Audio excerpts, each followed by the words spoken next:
The night air in San Lorenzo smelled of wet stone and rust. 10:32 p.m., a time the townspeople had learned to avoid.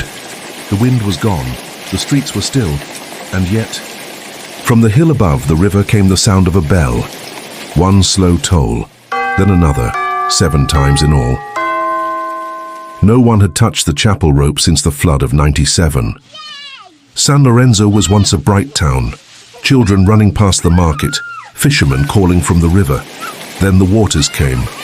Father Correa rang the chapel bell until the current reached his knees, calling people to higher ground. He never left the tower. After that night, the survivors sealed the chapel doors. The bell rope, frayed and darkened by silt, hung untouched. 20 years later, Aling Pina became caretaker. She scrubbed moss from the steps, swept the floor, prayed each morning beside the broken pews. "It's only a building," she would tell herself. But when dusk fell, the air around the chapel turned heavy, as if the river's breath still lingered. On a Tuesday night, while locking the gate, she heard it again. 10:32, the bell. The sound rolled down the hill, deep and hollow. She froze. "Maybe it's the wind," she whispered.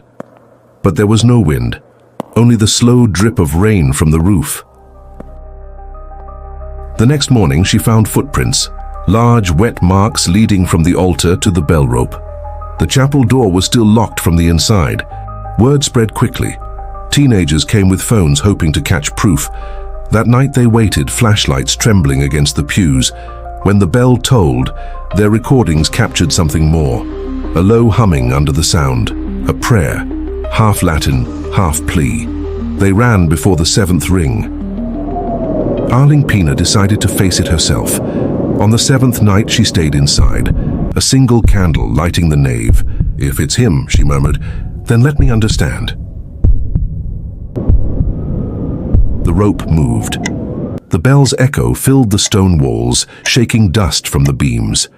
Between each toll, she heard a voice, soft, close, the breath of someone praying beside her ear. "Still waiting for the lost," it said.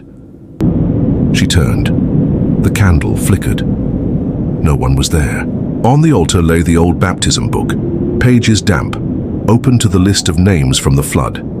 At the bottom, beneath Father Correa's faded signature, a new name appeared overnight. Aling Pina de la Cruz. When morning came, the townspeople found the chapel doors open. The bell was still, the pages dry. Some say the caretaker joined the priest in his vigil. Others believe her prayers set the spirits free. The hill is quiet now, no bells, no voices.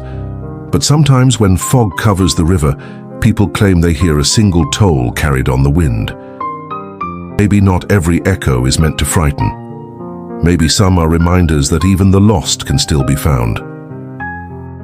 If this story reaches you tonight, subscribe to Beyond Horror Explained. Because every shadow has a story, and every fear hides a truth.